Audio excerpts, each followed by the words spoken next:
Este programa é patrocinado pelos amigos e parceiros do Ministério Joyce Meyer. Para muitas pessoas no mundo, essa é a única resposta para o seu problema. Levante-se! Pare de sentir pena de si mesmo. Pare de esperar que alguém faça por você o que você deveria estar fazendo por si mesmo.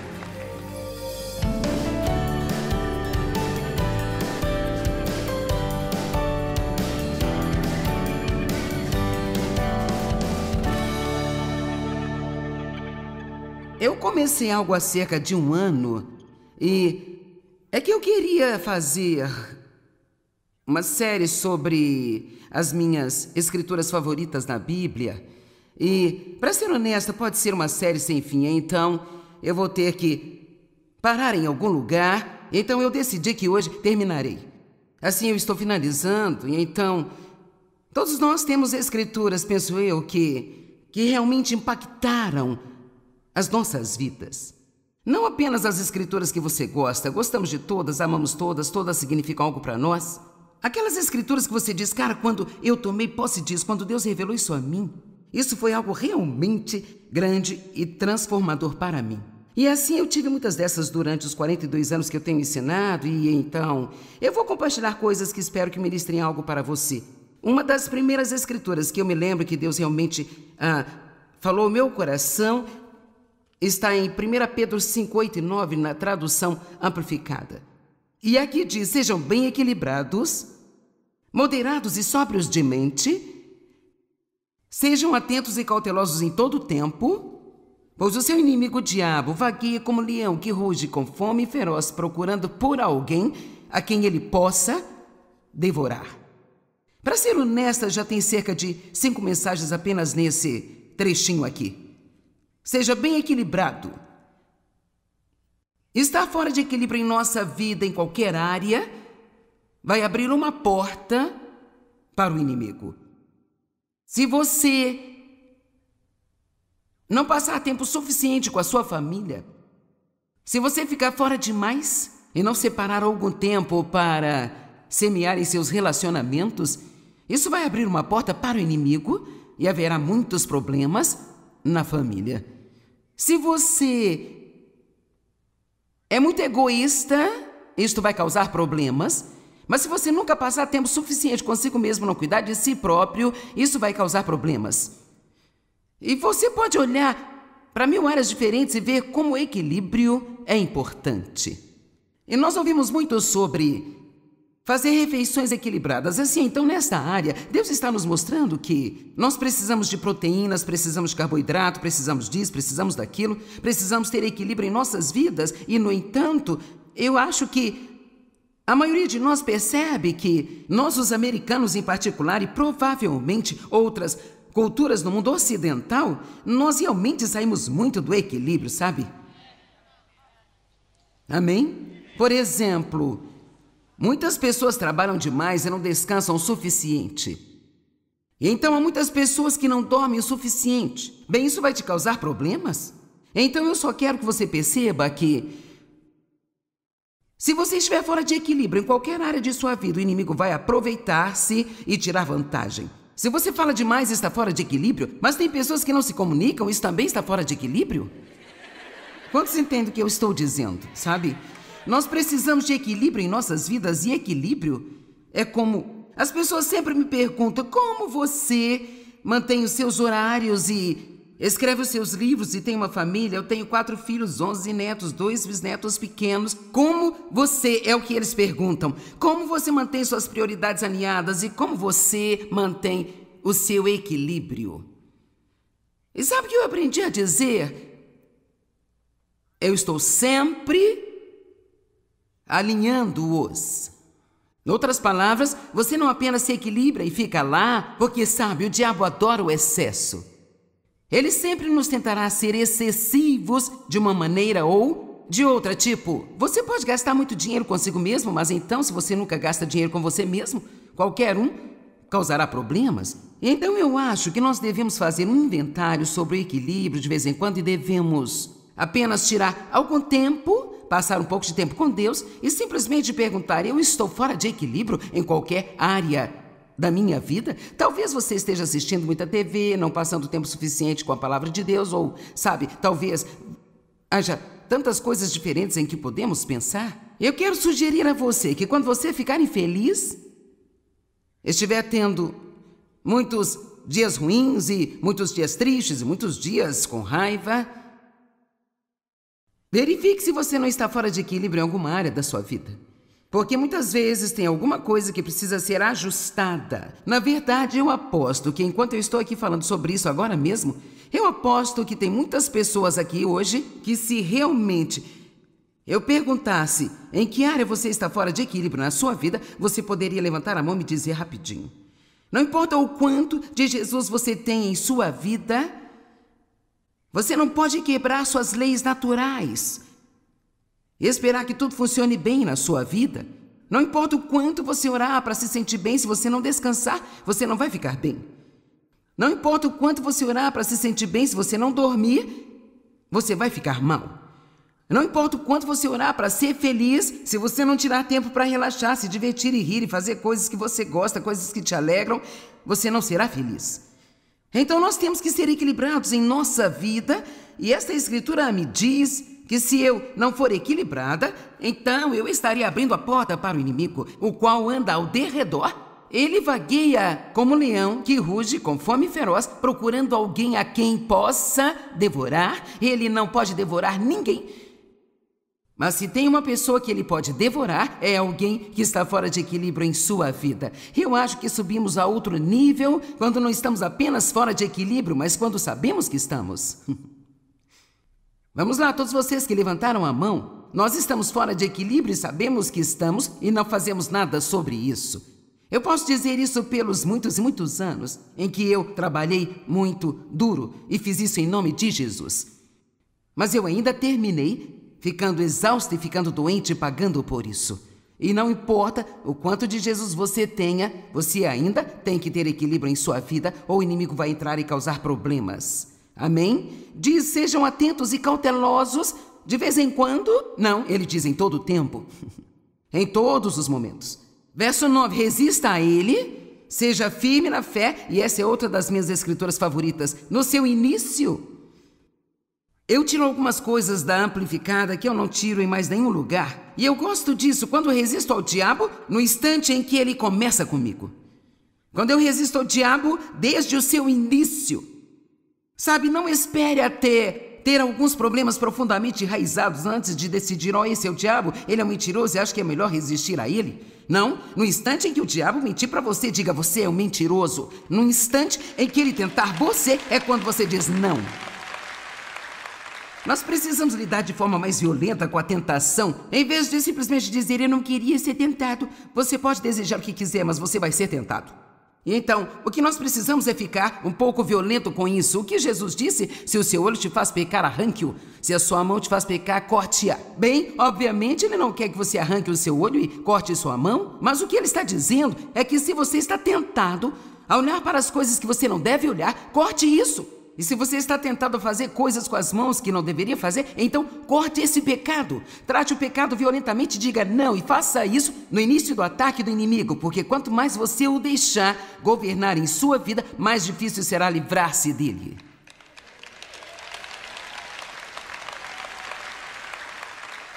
Enraizado, estabelecido, forte, imóvel e determinado, sabendo que os mesmos sofrimentos idênticos são designados para a sua irmandade, todo o corpo de Cristo em todo o mundo. Outra mensagem que eu tiro disso é, não se sinta pena de si mesmo, Joyce, porque você está tendo tentações, está passando por problemas. Todo mundo passa por problemas.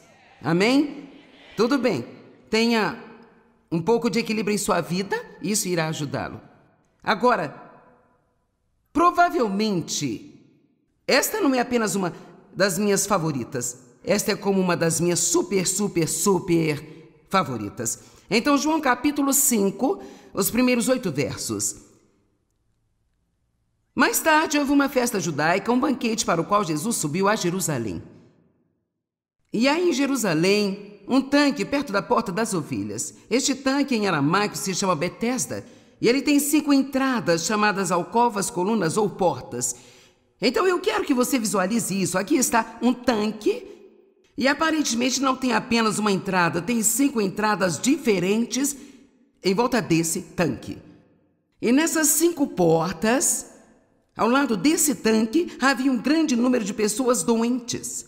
Algumas eram cegas, outras inválidas, algumas eram mancas, outras paralíticas, esperando por um movimento nas águas, porque o anjo do Senhor descia de vez em quando naquele tanque e movia e agitava as águas, e o primeiro que entrasse no tanque depois de agitadas as águas era curado de qualquer doença da qual fosse afligido. Então esse era como um tanque de milagres. E uma vez por ano, então o anjo vinha e movimentava a água, ele as fazia borbulhar, e todas essas pessoas doentes colocadas ao redor do tanque, aquela que conseguisse entrar primeiro tinha o milagre. Parece muito bom? Havia um certo homem ali que sofria com uma paralisia profundamente enraizada e persistente há 38 anos. Vou parar e perguntar, há quanto tempo você tem esse problema?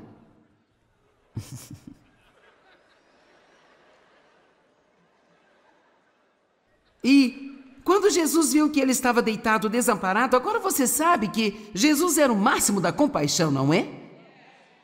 Mas vejamos como Jesus lidou com esse homem.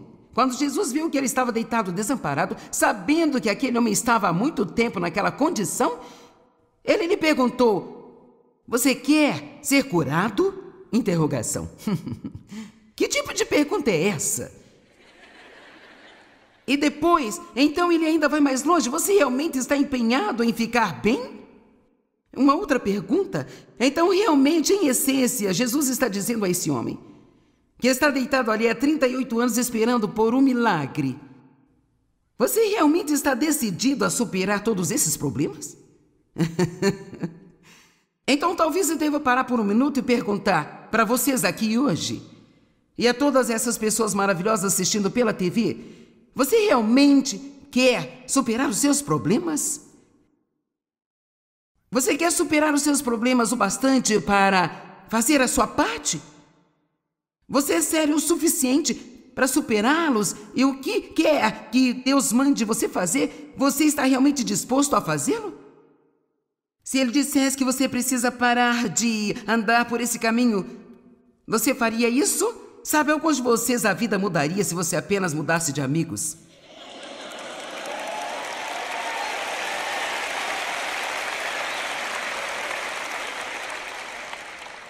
Seguindo em frente, eu quero perguntar o que está no meu coração. Algumas de vocês, maravilhosas senhoras. Você já sabe do que estou falando, não é? E você quer muito ter alguém para amar você. Você tem alguém em sua vida que está apenas se aproveitando de você há 5 ou 10 anos, ele não te leva a sério, não pretende se comprometer, e você continua aguentando e aguentando isso, porque você tem medo de ficar sozinha, sabe? Seria melhor não estar com ninguém do que estar com alguém que se aproveita de você.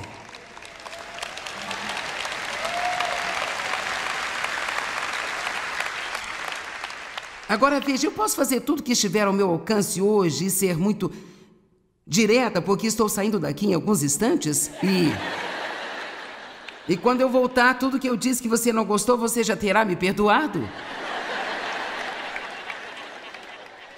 Eu acho isso tão interessante, um homem deitado há 38 anos e Jesus pergunta: tá falando sério, você quer ser curado? E veja o que o paralítico responde: bem, agora aqui está o real problema do cara. E então o paralítico disse: Senhor, eu não tenho ninguém que me ajude a entrar no tanque quando a água é agitada. Mas enquanto eu estou tentando entrar no tanque, uma outra pessoa sempre desce e chega antes de mim, Senhor. Agora, sabe, Deus revelou para mim algumas coisas que eu nunca ouvi ninguém mais ensinar, mas eu acredito nisso. Quer dizer, se você realmente olhar para isso, o cara está dizendo, Jesus está dizendo, você quer mesmo ser curado? E então ele diz: bem, Jesus, eu não tenho ninguém para ajudar-me. E toda vez que eu tento entrar no tanque, Senhor, outra pessoa sempre chega na minha frente. E eu acho que é um tipo de autopiedade. Bem, pobre de mim, ninguém está fazendo nada por mim. Agora, ao invés de Jesus, o Senhor, com paixão, sentir pena do cara e dizia: oh, pobre homem. Uau, eu não sabia que você estava passando por isso. Coitadinho, eu sinto muito por você, querido. Aqui, deixe-me colocá-lo no tanque. Jesus olhou para ele e disse assim: levanta-te. Vamos lá.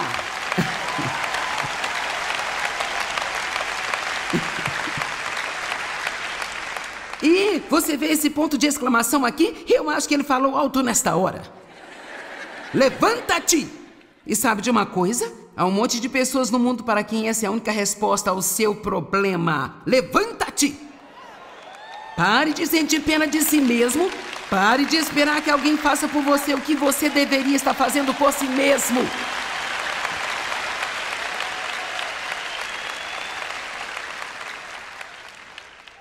E posso te dizer isso com ousadia, porque foi exatamente o que Deus teve que fazer comigo. Tudo bem, Joyce? Você foi abusada. Isso não foi justo. Não deveria ter acontecido com você.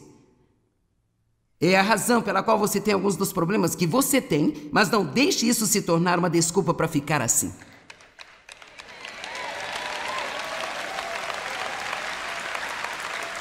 Não permita que o motivo da sua dor seja uma desculpa para ficar perturbado por toda a vida. Amém? Vou dizer novamente. Não permita que o motivo da sua dor se torne uma desculpa para você permanecer assim o resto de sua vida. Jesus diz: você realmente quer ficar bem?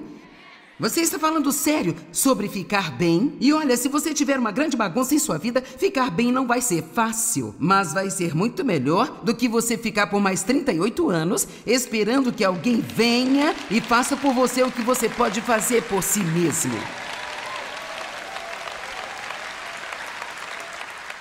Eu gosto do resto disso. Jesus disse: levanta-te, pegue a sua maca e anda. Ele não disse apenas para ele se levantar, ele disse: limpe a bagunça que você fez aqui. Veja, às vezes não se trata apenas de ficar bem e continuar com a sua bela vidinha. Quero dizer, eu tinha algumas bagunças que eu fiz, que eu tive que voltar e endireitar as coisas. Às vezes, algumas pessoas para quem você tem que voltar e endireitar as coisas com elas, algumas coisas que você precisa voltar lá atrás e dizer que você está arrependido e resolver isso em sua vida, sabe? Lucas capítulo 5, os primeiros 8 versos. Agora, Dave e uma vez fomos a uma livraria e nós dois escolhemos alguns livros que queríamos e por algum motivo, quando entramos no carro, eu puxei um dos que ele comprou da sua sacola e havia algo naquele livro que me impressionou e eu sabia que eu realmente queria lê-lo e o título era Experimentando as Profundezas de Jesus Cristo, da senhora Jeanne Gagnon, que viveu no ano de 1600. Eu realmente não entendi o título na capa do livro, mas senti muito forte que eu deveria lê-lo.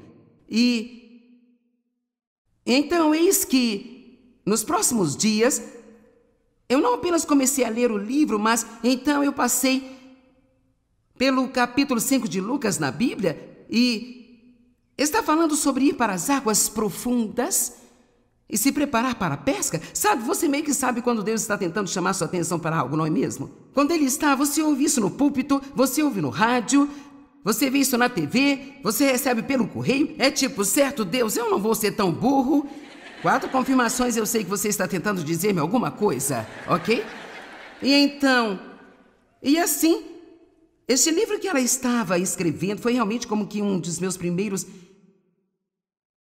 reais entendimentos sobre o fato de Deus viver em nós.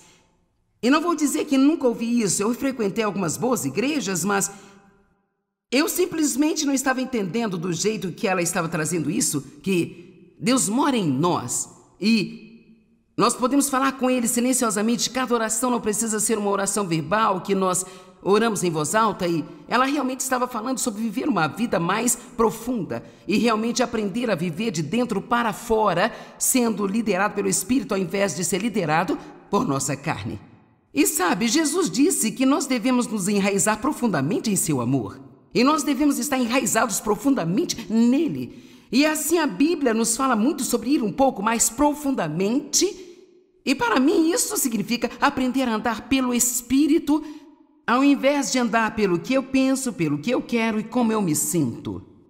E nós vivemos muito no nível da superfície.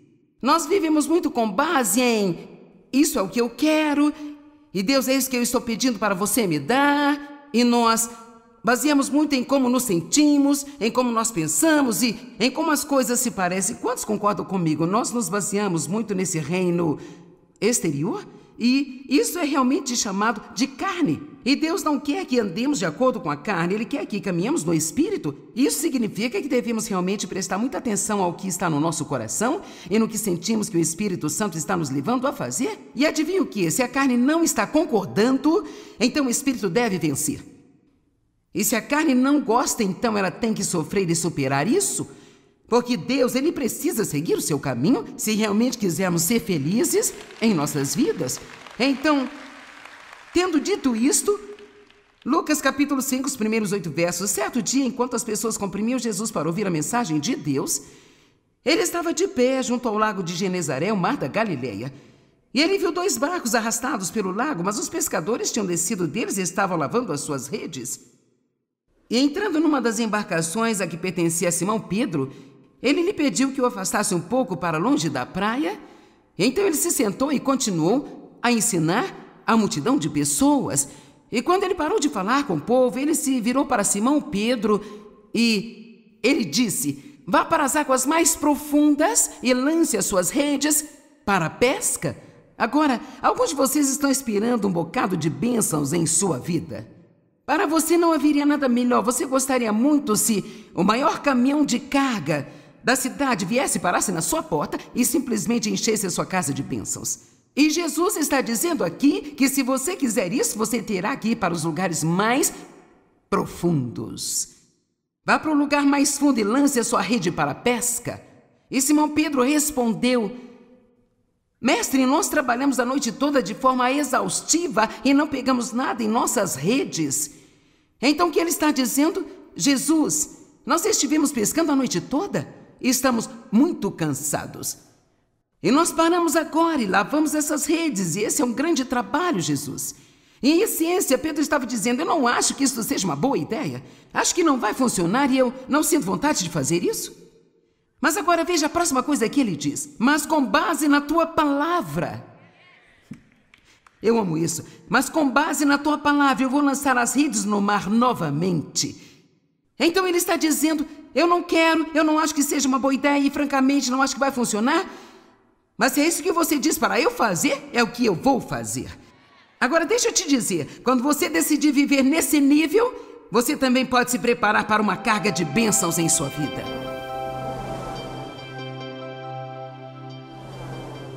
Bem, eu espero e oro para que este estudo de uma semana com algumas das minhas escritoras favoritas tenha inspirado você a procurar a palavra de Deus e aplicá-la à sua própria vida.